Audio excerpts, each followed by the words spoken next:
Assalamualaikum warahmatullahi wabarakatuh. Perkenalkan, nama saya Fristika Nurmilawati, mahasiswi program studi Pendidikan Agama Islam semester 7, Fakultas Tarbiyah Institut Agama Islam Tarbiyatut Thalabah Lamongan.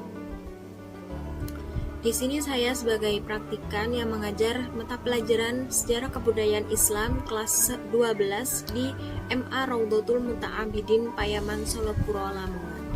Sebelum kita mulai pembelajaran pada hari ini, kita awali dengan bacaan surat Al-Fatihah. Semoga apa yang kita dapatkan hari ini bermanfaat dan juga diberikan kelancaran.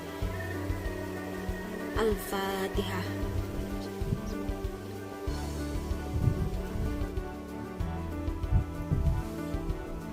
Amin ya rabbal alamin. Terima kasih. Oke, kita hari ini akan mempelajari tentang Kerajaan Islam di Indonesia. Pada proses selanjutnya, agama Islam terus mengalami perkembangannya sehingga muncul berbagai kerajaan-kerajaan bercorak Islam yang menyebar ke berbagai wilayah di Indonesia.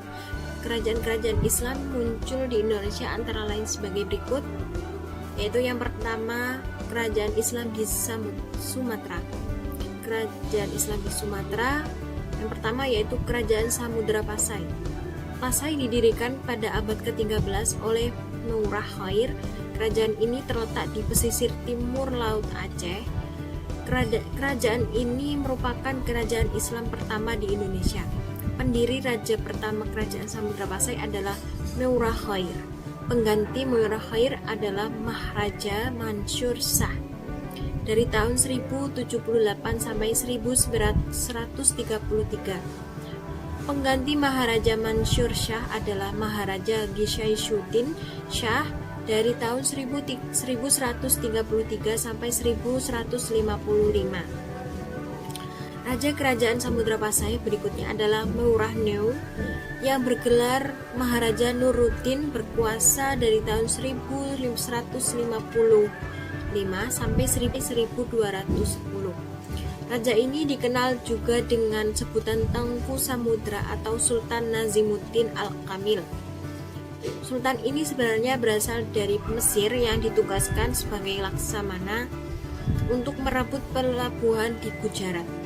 Raja ini tidak memiliki keturunan sehingga pada saat wafat Kerajaan Samudra Pasai dilanda kekacauan karena perebutan kekuasaan.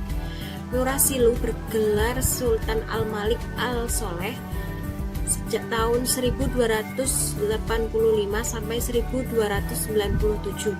Ngurah Siluh adalah keturunan Raja Perlak, sekarang Malaysia, yang mendirikan dinasti kedua Kerajaan Samudra Pasai. Raja-raja Samudra Pasai selanjutnya adalah Sultan Muhammad Malik Az-Zahir 1297 sampai 1326, Sultan Mahmud Malik Zahir 1326 sampai 1345, Sultan Mansur Malik Az-Zahir sejak 1345 sampai 1346, dan Sultan Ahmad Malik Zahir 1346 sampai 1383. Raja selanjutnya adalah Sultan Zainal Abidin 1383 sampai 1405. Pada masa pemerintahannya, kekuasaan kerajaan meliputi daerah Kedah di Semenanjung Malaya. Sultan Zainal Abidin sangat aktif menyebarkan pengaruh Islam ke Pulau Jawa dan Sulawesi dengan mengirimkan ahli-ahli dakwah seperti Maulana Malik Ibrahim dan Maulana Ishaq. Kemudian yang kedua, kerajaan Islam yang ada di Sumatera, yaitu Kerajaan Aceh Darussalam. Kerajaan Aceh berdiri menjelang keruntuhan Samudra Pasai, sebagaimana tercatat dalam sejarah. Pada tahun 1360 Masehi, Samudra Pasai ditaklukkan oleh Majapahit, dan sejak saat itu Kerajaan Pasai terus mengalami kemunduran.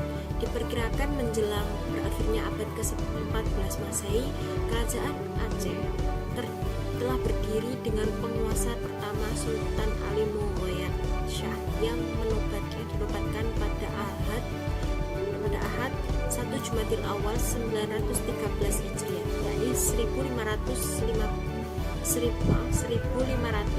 Masehi. Kemudian kerajaan Islam di Jawa. Yang pertama yaitu Kerajaan Demak. Kerajaan Demak didirikan atas prakarsa para wali songo. Di bawah pimpinan Sunan Ampel, Wali Songo bersepakat mengangkat Raden Fatah sebagai raja pertama Kerajaan Demak. Ia mendapat gelar Senopati Jimbun, Ngabdurrahman Panembahan Palembang, Sayyidin Panatagama. Raden Fatah menjalankan pemerintahannya terutama dalam berbagai permasalahan agama, dibantu oleh para wali. Sebelumnya Demak yang masih bernama Bintoro merupakan daerah kekuasaan Majapahit yang diperintahkan oleh Raden Fatah. Daerah ini semakin berkembang menjadi daerah yang ramai dan pusat perkembangan agama Islam yang diselenggarakan para wali. Masa kekuasaan pemerintah Raden Fatah berlangsung kira-kira akhir abad ke-15 Masehi hingga awal abad ke-16 Masehi. Disebutkan bahwa Raden Fatah adalah anak seorang raja Majapahit dari seorang ibu muslim keturunan Campa. Raden Fatah merupakan raja pertama Demak yang sangat berjasa dalam pengembangan agama Islam di daerah wilayah kekuasaannya. Ia digantikan oleh anaknya yang bergelar Pati Yunus atau Adipati Yunus yang dikenal dengan sebutan Pangeran Sabrang Lor. Kemudian Kerajaan Pajang. Jaka Tingkir adalah sultan dan raja pertama Kerajaan Pajang yang merupakan kesultanan dari Kerajaan Demak. Jaka Tingkir bergelar sebagai Sultan Hadiwijaya setelah mangkat diganti oleh menantunya Arya Panggiri, juga anak asuh dari Prawoto. Namun putra Sultan Hadiwijaya yaitu Pangeran Benawa ingin menguasai dan tidak punya kemampuan untuk melawan Arya Panggiri. Ia meminta bantuan Penembahan Senopati, penguasa Mataram, untuk mengusir Arya Panggiri dan berhasil. Dan akhirnya sejak itulah Kerajaan Pajang di bawah kekuasaan Mataram.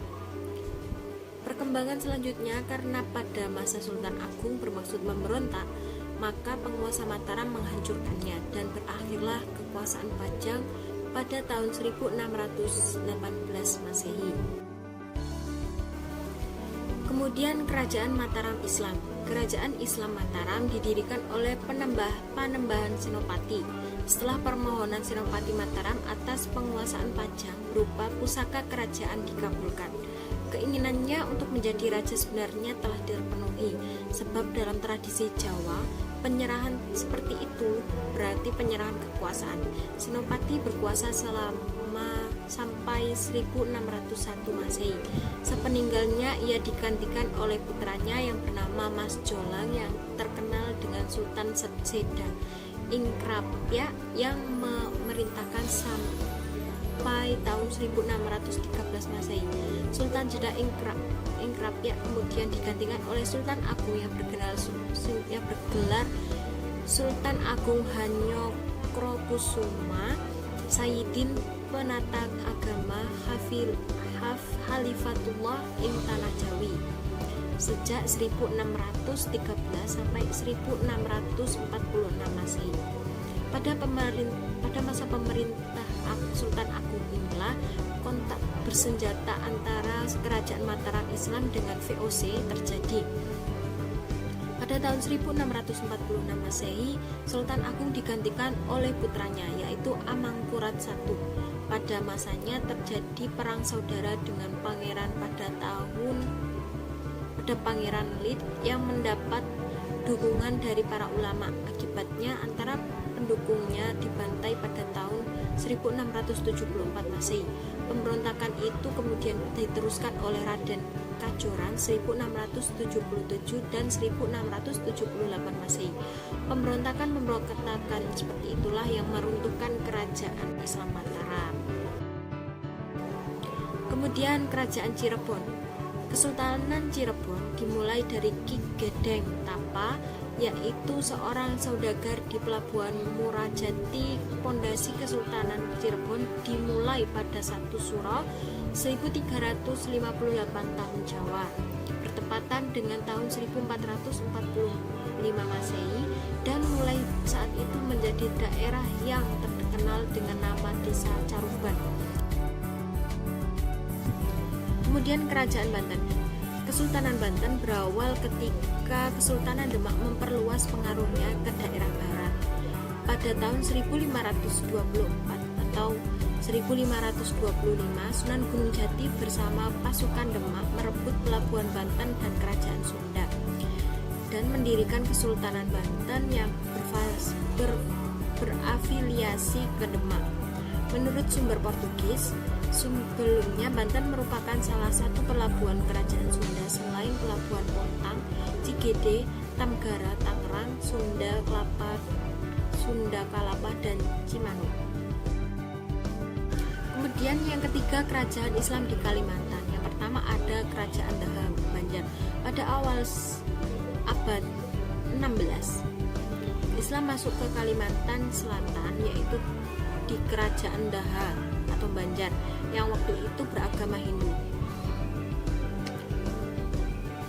Berkat bantuan dari Sultan Demak Trenggono 1521 sampai 1546 Masehi, Raja Daha dan rakyatnya memeluk agama Islam, sehingga berdirilah Kerajaan Islam Banjar dengan raja pertamanya yaitu Pangeran Samudra yang bergelar Pangeran Suryanuwah atau Suryansa. Kemudian ada Kerajaan Tanjung Pura. Kerajaan Tanjung Pura adalah kerajaan yang didirikan oleh Sultan Muhammad Zainuddin pada tahun 1665 Masehi. Ini adalah salah satu kerajaan tertua yang terletak di Kalimantan Barat, tepatnya di Kabupaten Kayong Utara. Pada saat itu Kerajaan Tanjung Pura berhasil menguasai Tanjung Dato sampai dengan Tanjung Sambar. Menurut sejarah, ibu kota kerajaan ini telah mengalami perpindahan beberapa kali karena serangan dari bajak laut atau lanor. Kemudian yang keempat, Kerajaan Goa Talo.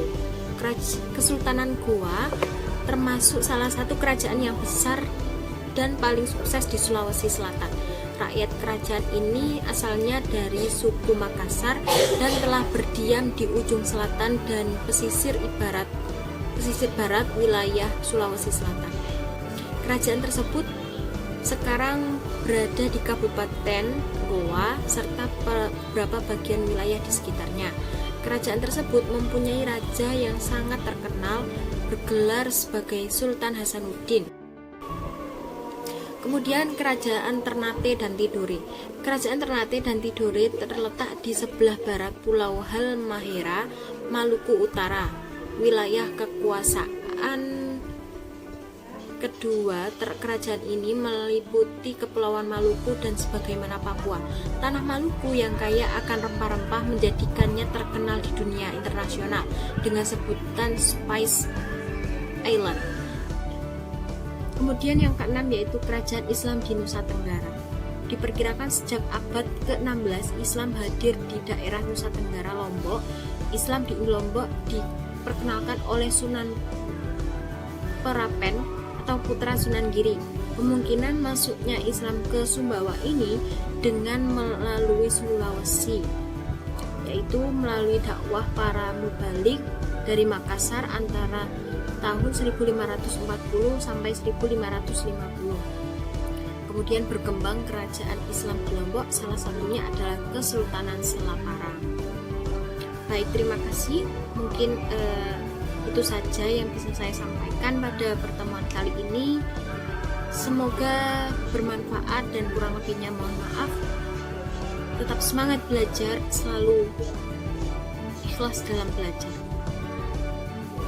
Sekian dari saya, kurang lebihnya mohon maaf. Wassalamualaikum warahmatullahi wabarakatuh.